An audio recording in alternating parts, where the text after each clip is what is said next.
Hello, everyone. Welcome to Natty News, the nattiest news show in the world. My name is Anno the Natty, and I'm joined by Pat Adonis Wu. Pat, how are you doing? I'm doing really well.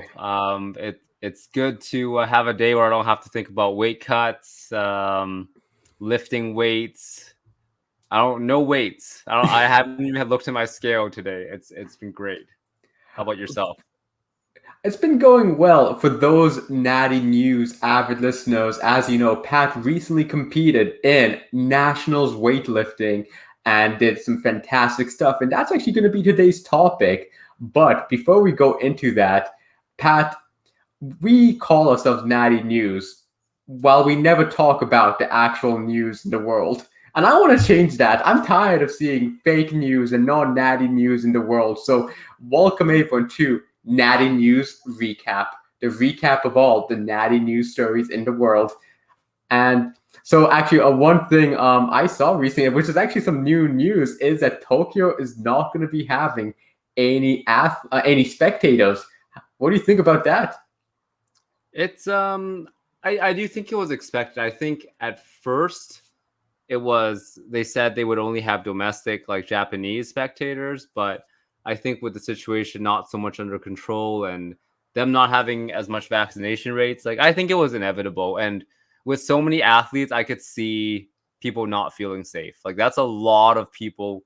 Like nowhere else in the country, nowhere else in the world would you have so many different people from so many different countries like flying in and gathering together, right? It's actually like a very unique event besides just being the Olympics from like a social gathering perspective.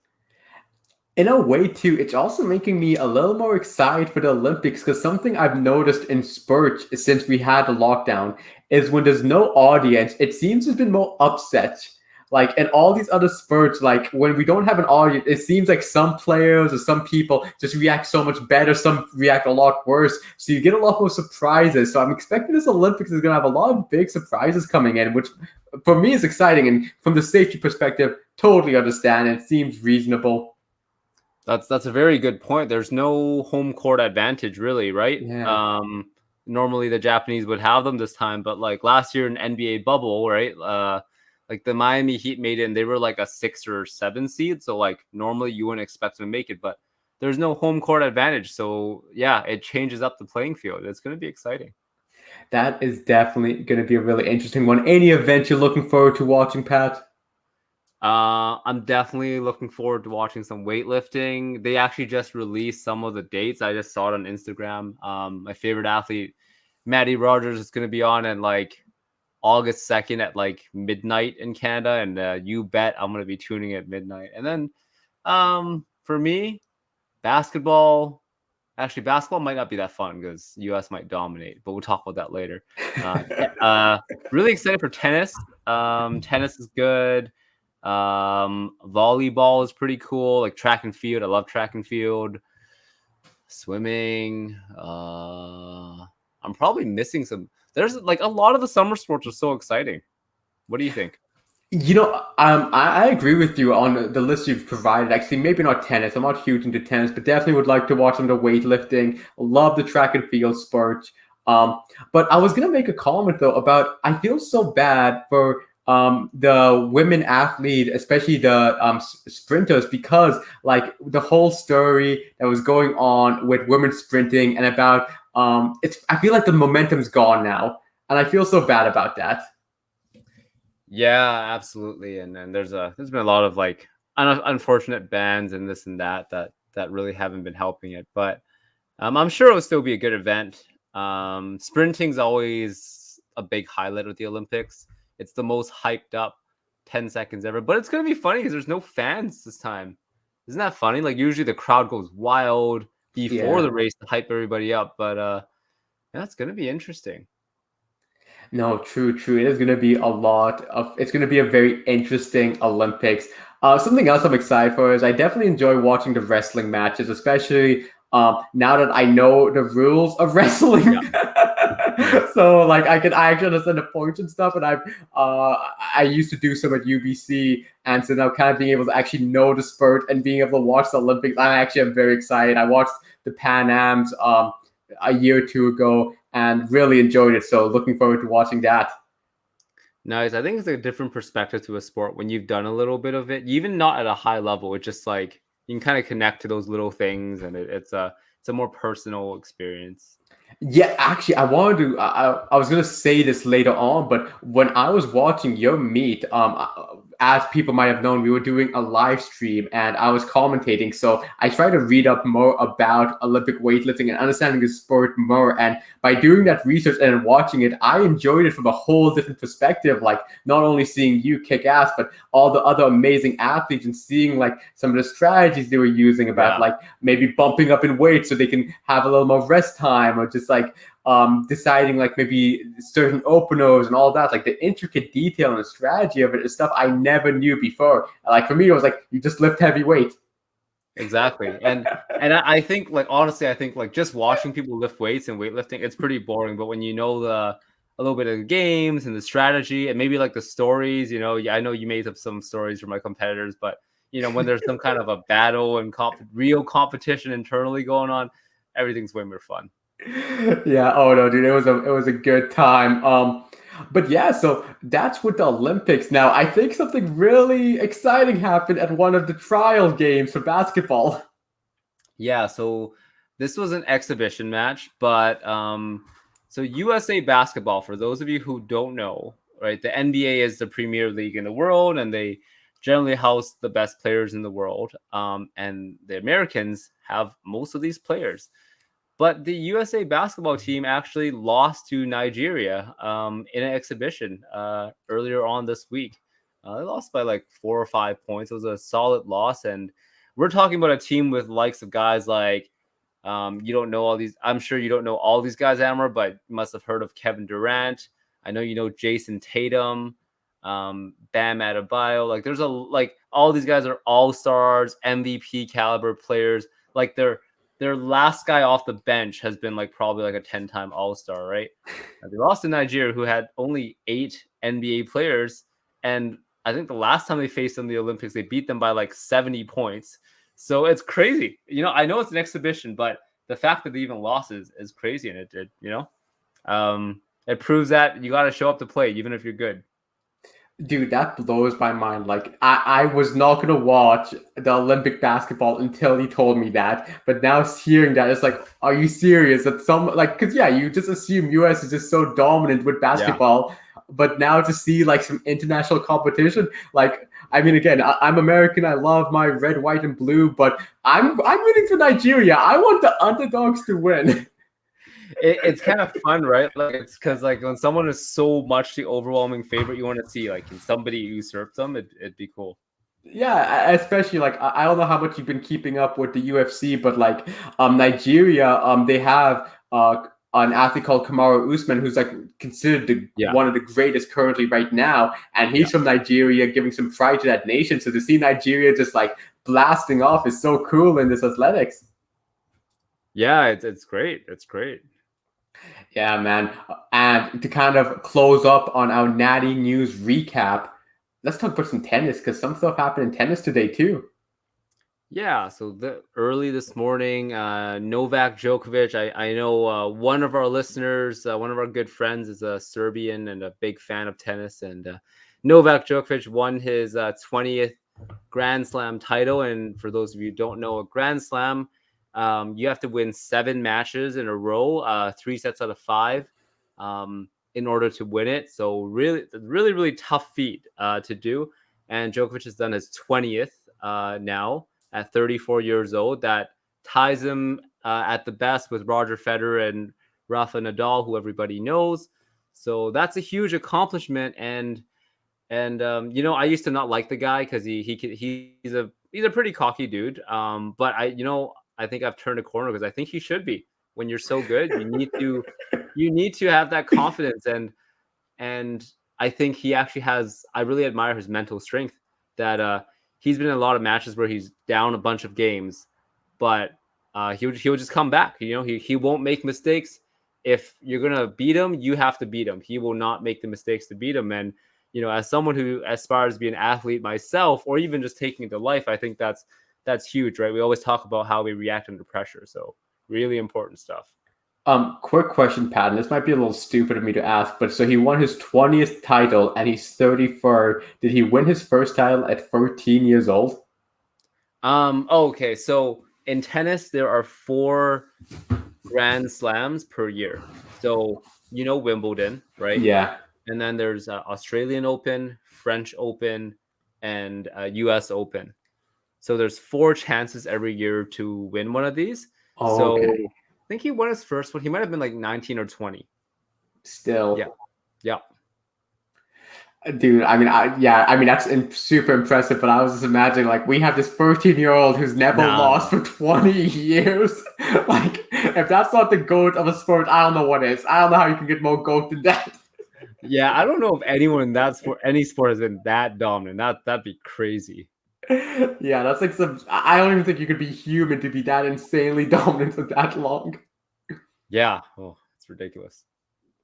Yeah. Oh man, but yeah, so that is your Natty News recap, and to kind of transition from the winner mentality and having that competitive spirit. Pat, let's talk about your competitive spirit and that you just competed in your first national competition. Like, man, just saying that must feel so good to say that you competed at a national level. Yeah. I've been kind of making some jokes to my friends. I've never been so happy to say I got last in the competition.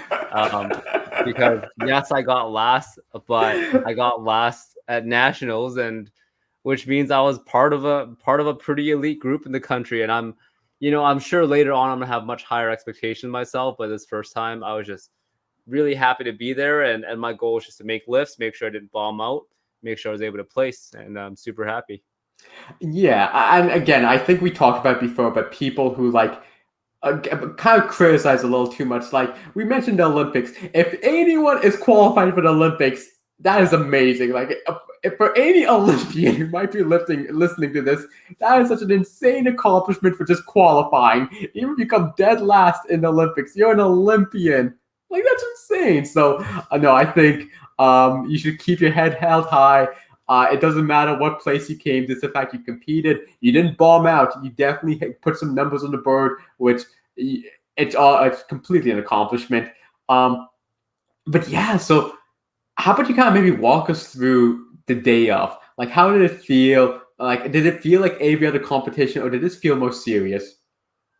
No, it was really nerve-wracking. So this was like the other competitions I've done the last year have been asynchronous. Like essentially, I'm just filming lifts. I do weigh in, but I'm just filming lifts. Like I have a timestamp camera to make sure that it's within like the rules, but it's not competing against other people per se.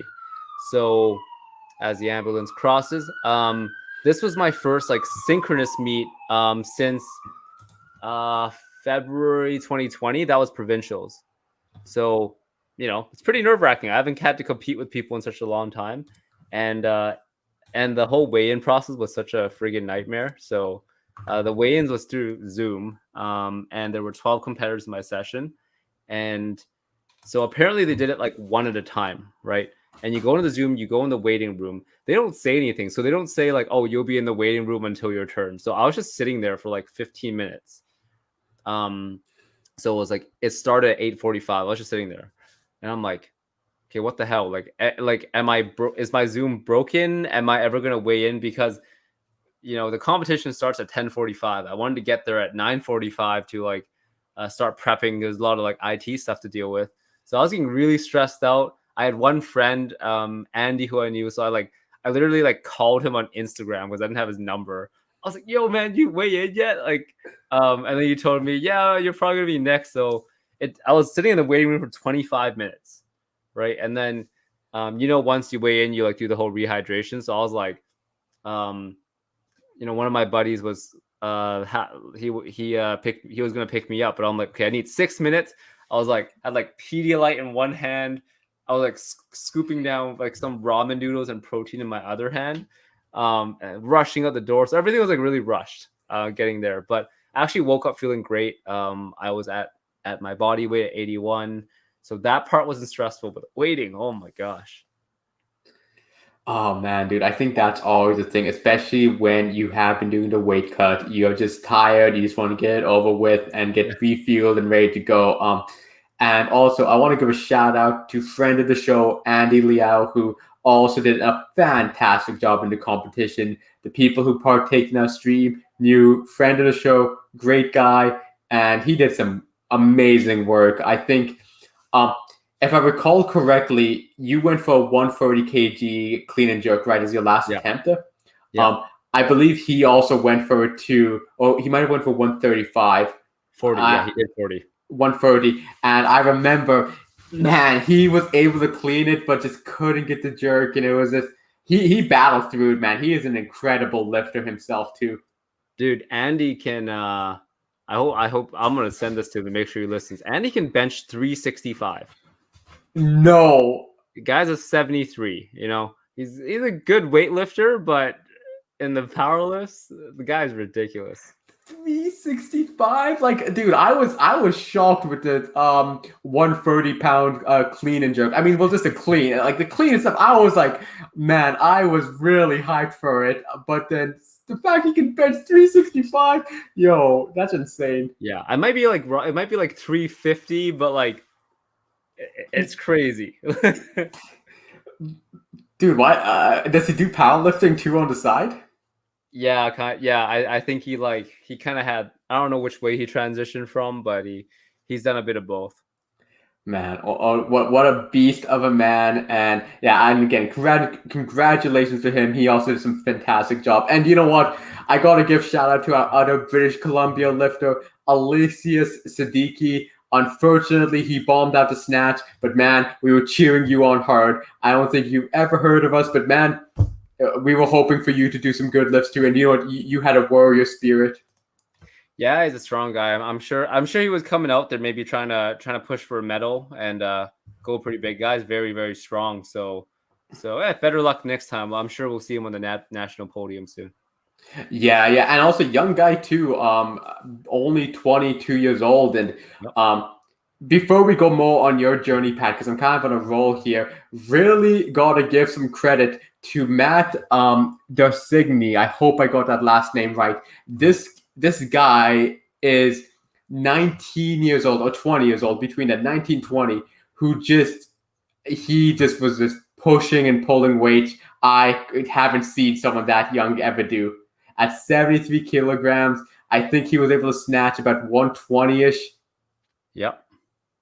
And clean and jerk, we didn't actually finish. We ended the stream early because you were done, but we didn't get to see. But I'm sure he pulled some amazing numbers. But that kid, like, I imagine to see him doing some great things in weightlifting. Yeah. These young guys. As I said, there's always some young dude just crushing it out there. I mean, to be fair, if I was 20 years old, like, you know how great I would have been. 500, we'd win for sure. Yeah, it's those 3 extra years, man. They just break you down. Like, man, like if I was the same age as Simone Biles, I could also be doing all the cartwheels and backflips and too. But I'm just too old now. It's all in the old age. That's yeah. No, I had to shout out those people, although all the lifters, it was an honor watching you all, especially Zach Lutit, the only Manitobian. Good on you, man, representing the great province of Manitoba with some fantastic lifts. But enough of those other people. We're talking with Pat Wu now. Back to Pat. So yeah, let's actually talk about the first snatch, which you did hit, and I know it was actually a bit of a lower opener. So was the reason for that you just wanted to get some numbers on the board? Yeah, man. It wasn't a very good training cycle. So I came off my last competition it must have been like end of May to qualify for this. And we thought that nationals would be like tail end of July. So like me and my coach, we were planning. I was kind of in like a transitional phase, like lifting like lighter weights. And then we found out when nationals was, and we only had it again about 3 weeks to peak for it. So to go from 70% to try to find max again, which is the same mistake we made last time. So I couldn't believe we were doing this again. So there was a big rush up, and this time around it just wasn't good lifting. I was like missing. Whereas the last, like, oh, it's just stroking 100-kilo snatches. I was missing them left and right. I'd missed 90 some days. They just felt really forward, and like my body just like didn't feel mobile and all that. So yeah, I wanted to open lighter. Basically I wanted to open as light as possible, just to secure a lift, because I just didn't feel good about it. My best in training the cycle was 110, but it was like a very barely hit. So yeah, that's why I opened light. And on the first one before my attempt, I told my helpers I almost shat myself. I really had to compose myself, and when I got under it, I don't know if you saw, I like shook a bit, like my whole body just shook. But I'm just very happy I got the lift. Something else I noticed in all your lifts is I think the platform. I don't know if that's your training platform, but it seemed a little uneven because the bar kept on rolling from its position. It's yeah, it oh no, like, so if you're talking about the angle of the bar that we had to set it at, Yeah.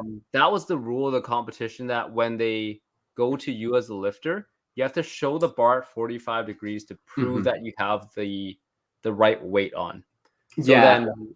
then they would say like verified, and then we would straighten out the bar. So yeah, it wasn't the platform, it was just that was a technicality. Oh no, but what I was saying is like it felt like it was just awkward for you to like straighten it out once you got to the platform. Like I don't know, it just seemed like when you were doing before AV lift, you had to kind of like readjust a few things, like straighten it a little more, and it Oh, just felt that, like yeah, it just felt yeah. like it wasn't right. Like I could see that there was a few like stuff going on in the background. It wasn't ideal performance.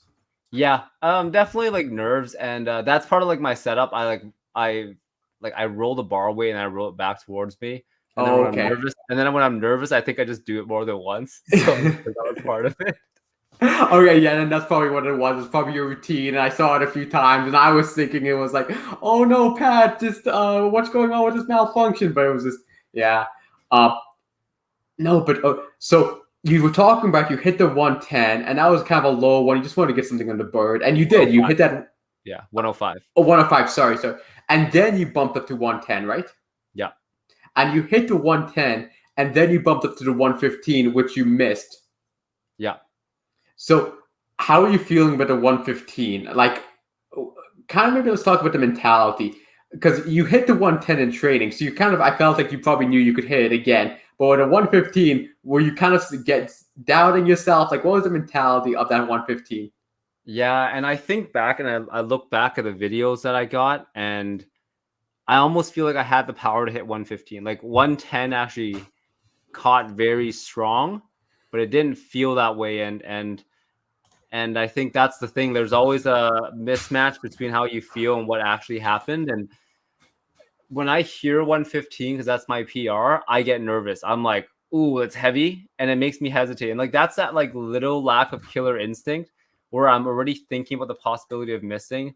I do think I possibly could have hit it if I had just a little bit more conviction. So like I'm happy to hit the lifts I had, but I do think physically I could have done the 15 if my mind was there. Yeah, yeah, I think I remember. I think you were able to get under it, but then you just lost the tightness and you had to bail. It was I rushed it a bit and I left it forward a bit. So when you snatch, you want to like pick the weight up stand all the way up to full extension and then pull it, because that puts in a straight line. It will end up over your head. But Yeah. when you rush it, you don't stand fully up. The bar ends up in front of you. And when it's that heavy, it will be unsavable, even though I got under it. Yeah, yeah. And I don't want to spoil it, but I think something similar happened with your clean and jerk when you did 130 kilograms. But we can talk about that when we get there. But overall, I would say I think your stats performance went pretty well. Like, again, no PR, but still 110 kilograms. It still blows me away that you can do that much weight. Yeah, it's I think I'm capable of more. I actually watched one of the clips that my friend sent me with the original commentary, and they were talking about how I pull the bar and I catch it really high, because there are like the best lifters, they catch the lift like bottomed out, like they catch when they receive the bar, they're at like the bottom of their squat, Yeah. whereas I still catch the bar pretty high. And I think that speaks to me not being at that like level of competence where I'm so confident to catch it rock bottom. So I think there's still more to give. There's more to give. Got to get the form right, and then getting my mind there, right? Like past 110 kilos, it makes my mind like think differently, and I need to execute it the same way in the future. I still remember when I watched your very first Olympic lifting meet, maybe 2 years ago, when you Yeah. did the snatch, you literally snatched the weight fully standing. Like for to give people a visual, Pat would like snatch it, and he didn't squat. He would just have it over his head while he was fully standing. It was one of the craziest things I've seen. So I definitely agree. I think you're getting better about catching it in the bottom, but when you can really go like full on deep, you are going to do some insane snatches. So it kind of just shows about how strong and explosive you are now that you're still not, there's still you can still catch it deeper, and yet you're still pushing such amazing weight. Yeah, and my coach keeps telling me that 120 is in the books. Once I can get my shit together, it's coming.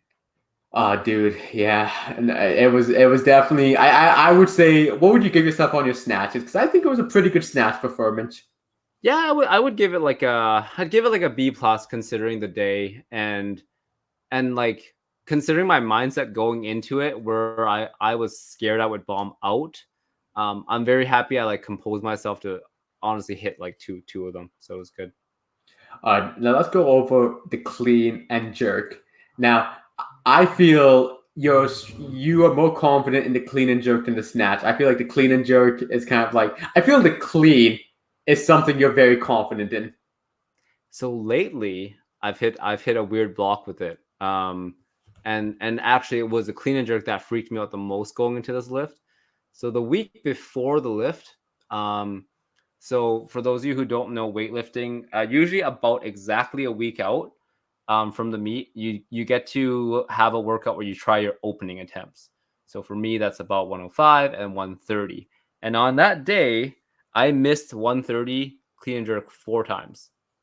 Um, and and the way it missed was that because when I catch it, sometimes I catch it a little bit too far back on my throat, and it makes me like air out, like it like I can't breathe, so I start to like literally start to pass out, and that's been a very common problem for a very long time, um, but also like for some reason my pull didn't feel strong, like I don't know, like my mind wasn't really there, and I just missed so many of them, and it got in my head so much that I got really scared of hitting 130 for the first time. Cleaning actually kind of gave me fits. Yeah, no, that's surprising because I would say, and you can maybe comment on this. I think of all the Olympic lifting training, I think your cleans is the strongest, both technically and physically for you. Yeah, my cleans actually got like I think pretty good at good technique. I actually extend well, and I pull under usually pretty confidently. But yeah, this was, and they still looked fine on video when I look back on it. But a lot of it's in the head. It feels heavy. Like Yeah. any clean, even if you're good at them, they feel heavy. But it's kind of about how you react. It's like, when I'm on my game, I'm like, I understand it's heavy, but we're gonna go under, and it's gonna be fine. But sometimes that wasn't quite there. No, definitely, definitely. So, the clean and jerks, you started off with an open of 130, felt like it went by pretty well, and then you jumped up to 135, and again, seemed to go pretty well, looked great, and no real problems. And then what happened was you initially put on 138, and for those who were on the stream, knew that we were getting all really hyped, like Pat's gonna hit 138, but then you did the anime plot twist of the year right before you were gonna go, the camera switched off you. We're like, what's happening to Pat? And I see the numbers. It changes from 138 to 130. And I was like, oh my goodness, Pat's going for it. The 130 clean and jerk, which would be a PR for you. Not a PR match. Matt, sorry. Yeah, because you have clean and jerk 130, but non competition. This is a PR in competition. Yeah, it's I did it at provincials, but that was a while back. But I haven't done, so the one and only time I clean jerked 140 was at provincials this year. Okay, I was mistaken. I thought you did like 138 at provincials. I didn't know it was 130. Yeah, I did 140 at provincials, and then at the nationals qualifier I hit 39. Okay, okay. Well, either way, I was hyped as heck. But why did you decide to go to 140 instead of 138? It was literally like, honestly, it was like, I personally didn't really care about my placement in the meet. Yeah. 38, I think, was better and would have actually given me a chance to place, I think, maybe 2 or 3 places higher. But I was like, I don't know, I just wanted 40. I just wanted to give it a crack because it's like that's like the weight that's like also in my head. Usually it's like I get to 130s, I'm like, oh shit, it's hard. And I get to 140 and it like kind of like gives me a heart attack, and I wanted to have the chance to try it. Because I've actually never tried 140 outside of that one time I did it at the provincials, and a lot of weightlifting is about conquering your fears of like weights and whatnot, and I just wanted to give it a go. Yeah, man. And I think from looking at it, I feel like you definitely can do it physically, but I think today was not your day. I think your clean was a little off. Like you just, I remember I was looking at it like slow mo, like frame by frame afterwards, and it seemed though that you just caught it wrong. Like you just kind of freaked out. You kind of just didn't catch it in the right position and just lost it. Yep. And again, I think it's going into it, there was an ounce of fear that Mm-hmm. I couldn't get under it. And like there was enough conviction to pull it up and like do the action of going under, but at the end of the day, you have to like make it, get into that position, and it was just missing a little bit. I do regret that I think I should have cleaned it. Like I should have gone under it 100%. Yeah, I think it was that moment where you had it high enough, and Yeah. but you just didn't get your arms underneath. Like you just didn't get in that position when you needed to. Yeah, and again, I was hitting those mental blocks the whole cycle. I had a chance to hit 137. Like 137 was the heaviest I tried the cycle, and again, 4 misses there. And I think those misses got into my head, and that's not a good thing. Like I should be able to clear my mind on a given day, but those misses were definitely like in my mind as I went up for that weight.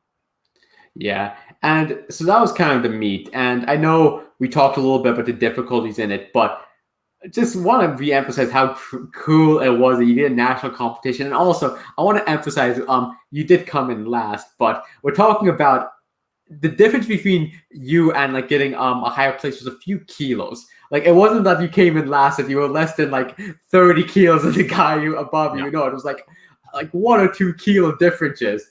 So it wasn't that you got demolished. You belong. You deserve to be there, and you belonged. It just was a little bit of an off day. Yeah, and actually like for the state I was in the weeks before, it was actually a bit of like a good day already. Honestly, it sounds like the expectations are low, but it really was, given how a week before, like none of those lift. I was scared I wouldn't hit openers like on 3 tries, so that was good. And one more story I wanted to tell, because I know one day I'll forget this, but um we actually had a mishap with like the clean and jerk warm up, which made me like, so no one else would know this. So that's why I'm telling this story. But so when I warm up clean jerks, like as it gets heavy, I go 110, 120, and I was going to go 125 and then 130, right?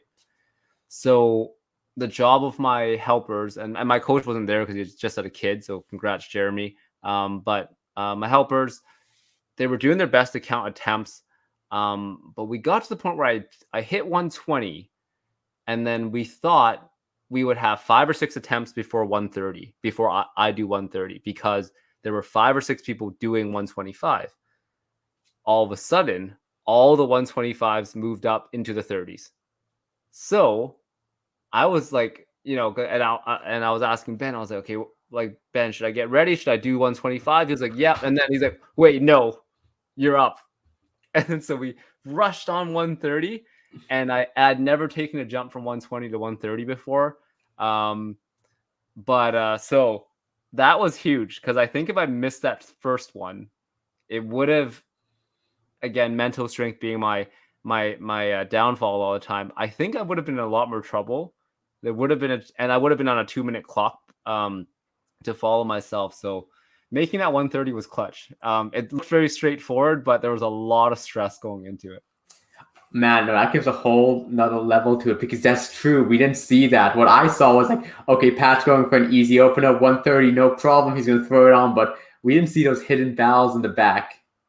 Yeah, I listened to like your commentary and the original commentary. They're like, oh, that's a great, easy, clean, no problem. Whereas in my mind, it was like, holy shit, I'm being rushed. And also when I hit the clean, it knocked the air out of me, which is why I Yeah. spent like 20 seconds there because I was like half passing out for a moment.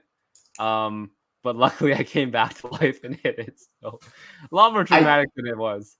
I think even in my own commentary, I was applauding you for going with a lower openers because something we saw in my stream was a lot of people I think were really trying to gun for medals and maybe were going a little ambitious with their openings where it kind of screwed them up. Like of course we talked a little bit about um, people bombing out with Elias Siddiqui, but also I think it was McKay Brown who was trying to open their snatch with 115 kgs and just couldn't hit it until the very last one. So it kind of like made it a little difficult to go for higher and higher numbers. And yeah, and that's the kind of strategy aspect. So we applauded you for that, but we didn't see the background of the difficulties behind it. Yeah, that's the behind the scenes. That's what we're here for, the news. Yeah, exactly, exactly. All right, so meet over. We're done. We've gone over all the stuff. What's the takeaway? What did you learn? What did you grow from this?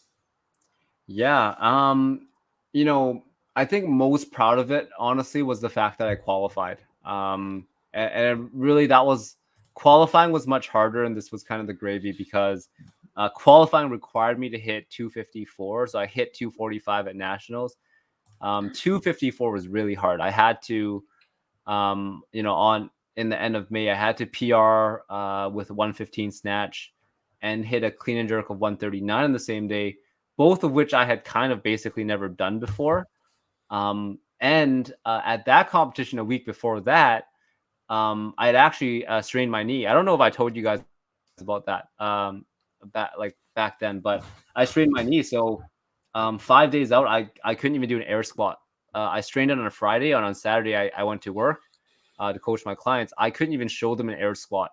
Like I literally physically could not do it. I was taking ice bath and treatment for my friend. And so it was kind of a miracle. I put on I did knee wraps and painkillers and knee tape and whatever voodoo stuff. And so like I am super proud of that. I think I'll always remember being able to qualify for this nationals in my first try. I'm really happy with that.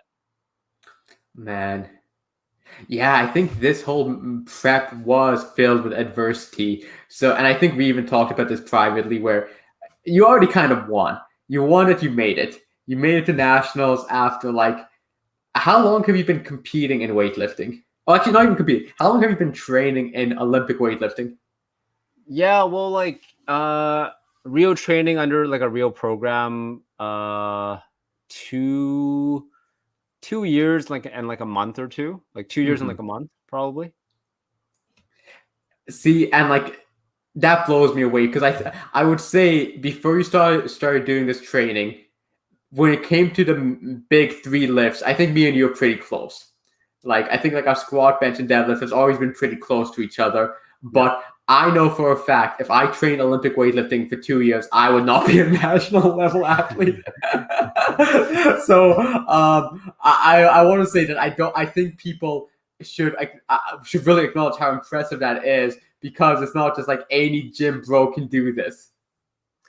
Yeah, I think that's what I am like more so proud of. You know, like there's many people who qualify for nationals, but like I'm personally glad, and I think a lot of people can do it too. It's not necessarily qualifying for nationals. For some people, the level is making it to a meet. For some people, it's going to provincials. But I think the results you get in weightlifting are of your own. Like at the Yeah. end of the day, like you know, I put in the work, and like I know other people can get better results than me, but in 2 years I put on like 50 kilograms on my total. And like that feels really good because I'm like, I did that with work, not with luck, you know, not with like supplements, not with hacks. Like it's with work. And I think, you know, hard work pays off. So it feels good. No, truly, truly. And I think this also kind of emphasized a big trend we talk about in Natty News about just doing like setting goals and accomplishing them. And like there's no, if you think of it, there's no real gain you get from doing this nationals. Like you didn't gain anything financially, like Yeah. you don't have any girls chasing after you. There's no, besides this, you're not really getting any like media fame. Yeah. It's very much like an internal reward, and it's kind of like you're putting into hard work, you're hitting a goal and feeling the pride that you're able to hit that goal and hit that. So I think it is a really beautiful example. And for people who wondering what's the point of me training or competing in something, well, the whole point's the journey. Like you grow and learn from it, which obviously you can see from you. Yeah, exactly. And I think it is important. I think every time like we do something like this, it is like life transforming because, in the back of my head now, I will always know that, whenever I'm feeling down about myself, like a lot of like accomplishments in life and work are very like murky. You can't put your finger in them, but you can put your finger in the fact that you put 50 kilograms, on the bar in total in 2 years. Like that cannot be taken away. And then it's a constant reminder that like I can do difficult things and I can be a better person and make progress. And like that's gonna stick with me. That's gonna make me better in facets outside of weightlifting. Exactly, man. No, that's great. So, enough about the motivation and all that good stuff. But let's talk about what's next, Pat. What's the next competition? What's the next goal? What big numbers are we going to see next year from you? Oh man, it's gonna be tough. I don't know if we announced it on Natty News, but I'm going back to school. I'm going back to school for physical therapy, and that was part of the. I actually knew this when I went to do the last chance qualifier. That's why I really wanted it this year because I know school will be grueling, and I don't know if there's no guarantees with placements and academics if I will qualify next year. But I'm gonna try my best to, and I think probably I'm gonna vie for either like the November or January island competition if I have the chance. Um, the goal for competition is just to hit that nationals total again because that qualifies me again, 254. And that'd be an accomplishment in its own because then it'd be at a live meet, in person to do that 254 would be amazing. For my own lifts, I'm not really chasing PRs necessarily or new lifts.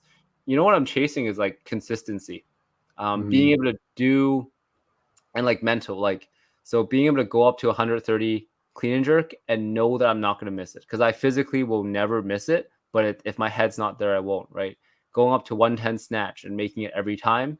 That's what I'm looking for, and then looking to do that 115 again, looking to do that 140 again, and do them with confidence. Walk up to the bar being like, we are going to lift this. And if we're going to miss it, it's not because of my brain. It's because, we were just physically lacking. And I think I can live with that. Well, no, that seems like some fantastic goals, and we are all going to be excited to hear some of your physiotherapist school stories when that hits in September. Yeah, there'll be more different news. It's just Natty News just kind of follows whatever's going on in our lives. Yeah, until we get a good broadcast deal, I'm hoping maybe CPC will take us on. Oh, absolutely. We'll just become the sports network, official Yeah, sports network. yeah, ESPN, we're coming for you. Yeah. But yeah, any last things you want to talk about the competition, meet? Oh yeah, or do you think you got out most of the big things? No, it's really good. I wanted to extend a huge thanks, obviously, to the people who helped me prep for it. The my three teammates who came out to do the IT work and move the gym for my meet. Like that is life changing. I couldn't have done that without them. My training partner and then Amber putting on putting on a live stream for me. Holy shit! And all the people who hopped on and all the people who messaged me to tell me that they watched it. Um, like some people, like some of them are like new clients of mine. Like they're clients I met like a month ago. Some of them are friends. Like, I don't know, just like anyone who's like, I am by no means a world-class athlete. So like the fact that people are supporting and the fact that this like apparently inspires some people is like really, really cool to me. Well, man, I gotta say the stream of it was a ton of fun. For everyone who did come by, thank you for coming. Had a great time. For those of you who didn't, It's all good. We couldn't make it for work or something else. Don't worry. I was talking to Pat. We want to do a few more of these streams. We're thinking of doing some Natty News commentary of the Olympics. So we'll see how that works out. But that's going to be some fun stuff we will have in the works. But yeah, people gave you a lot of poggers, which I didn't know what the emote looked like. So people had to explain it to me. What are those? Like, man, I sound like such an old man trying to explain it, but like in Twitch they have their like own emojis, and there's like a one called poggers when stuff is like really exciting or hyped. So then they kept on, people were spamming that in the chat when you were lifting, and then I had to like ask them like what is that? Like it looks like a foot to me, and I was like, why are you spamming feet at Pat? It was a very old man moment I had. Thank you for the poggers. Oh man, we are so like out of the loop now. I mean, we're doing news. Of course, we're old. Yeah, I know. Actually, if we were cool youngins, we would be doing like natty TikToks. Exactly. Nobody wants to see that. Yeah, no one wants to see us dance. I saw enough of that in PE 10, seeing you dance, Pat. All right. Anyways, so on to one of my favorite segments. Pat, it seems like you have some natty history for us about one of your favorite exercises. So lay it on us. What are we going to learn today in natty history?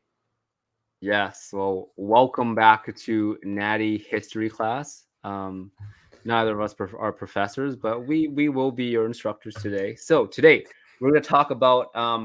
I am a big proponent of hamstring curl training nowadays, because I think that while we both love deadlifts, the hamstring has two functions: it extends the hip, but also bends the knee. And when we don't train that bending the knee function, then we can become more at risk at certain hamstring injuries. Both of us have had pretty bad hamstring injuries. So Nordic hamstring curl, well studied, very famous, but is it really Nordic, and where did it come from? Now, in my research, I actually could not find exactly where it came from. I scoured Google search. Nobody could explain to me why it was called Nordic, but I did trace some origins from Sweden and a certain American doctor. So, the oldest record I could find of the Nordic hamstring curl is from Dr. George H. Taylor, from a book he wrote in 1880, and this book was called Health by Exercise. So Dr. Taylor was an American doctor who went to Sweden and studied the Swedish massage and gymnastics techniques. For those of you who don't know, the Swedish gymnastic techniques are actually the precursors of modern strength training. Like, that is like the origin of like modern PE and like all the fitness stuff we do. So it's really huge. And Taylor was a doctor who was like an advocate of like natural health. So like not necessarily so much about drugs, but he believed that proper breathing, diet, gymnastics and exercise and massage could replace medical intervention and make people more healthy. So it's it's kind of ahead of his time, right? Like that's like exercise is medicine. That's what we talk about nowadays. So in page 178 of his book, Health by Exercise, 1880, there's a picture of this exercise for the back of the leg. They didn't call it hamstring, just for the back of the leg, where it was a person putting his foot like underneath this board, and then he would hinge his body forward. It's exactly a Nordic hamstring curl from 1880. So that's the oldest record I could find. I don't know where the Nordic origin came from. I actually thought it would be from Nordic skiers, but I guess not. But yeah, Dr. George Taylor, like I never knew about this. I never learned this in 7 years of kinesiology, but his book seemed very ahead of its time. That is actually really interesting. I feel like it kind of feels like it's obvious in a time nowadays where it's like, yeah, of course, like if you want to live a good, healthy life, just like exercise properly, like do like some good breathing, meditation, eat well, like that's what you need to do. But it wasn't always that serious. It was kind of like he was ahead of his time with that, and that's. I'm kind of surprised it was found in Sweden, because I always assumed that this was going to be found in like some it's completely different country, like not European. I was thinking South America. Like it Yeah. was like a marketing gimmicky thing where it's like, oh, this is Nordic people. You know, the nerds, they were strong, but the fact it actually came from Europe makes me surprised. Yeah, I guess it's like yeah, Sweden, Norway. I mean, it's close enough. It's pretty. It's like in that like Scandinavian sort of area. Yeah, they have Um, some Viking blood there, I imagine. yeah, I mean, the Swedes really like were huge pioneers. I did learn this part in school about their exercise, their Swedish gymnastic techniques, like really form the basis for modern exercise and physical education. So yeah, he learned from the right place. That's awesome. Oh, what got the Swedes so interested in like physical education? Damn. Oh man, now I gotta give you that. That history might have to come another day. I'm gonna have to read deeper into it. But I know the development of Swedish massage is I believe this credit to this guy called Henrik Ling. Um, but I don't know the origin of why the Swedes are so ahead of its time. But stay tuned for next week. I guess that's the next natty history. Yeah, dude, let's hear about how the Swedes shaped fitness forever. Yeah, I mean Swedish people are pretty fit. They're good at hockey. They obviously are good at their winter sports. The in I can't believe I'm blanking out on this. I think it was the 1983 World's Strongest Man was Swedish. I think it was Lars. I can't believe I forgot his last name, but Lars something. I think it was the 1983 World's Strongest Man. So yeah, the Swedes have done some incredible stuff. I think they have one of the highest life expectancies in the world too. To this day. Oh, really? Yeah. Well, we have to do a little more research on the Swedes. Then, what secrets are they hiding from us? Is it the Swedish meatballs? it's probably everything but. I bet you Swedish meatballs next time on Natty News is probably not a Swedish invention. It might be, but maybe not in the sense that we eat it today. Yeah, something that tastes that good can't be good for you. Yeah. All right. Well, with that being said, any last little bits of information for our listeners, Pat? No, I think that's pretty much it. If you liked this type of Natty News content where we talk real news in the world of sports and fitness, and where we tell kind of personal stories and experiences, let us know. We want to know that feedback. We want to give more content that's interesting to you guys. Obviously, remember to subscribe. And if you know a friend who might benefit or enjoy this type of content, then let them know so we can spread the word. Definitely, definitely. And as always, thank you for listening. Hope you all have a natty week. Natty News out. Natty News out.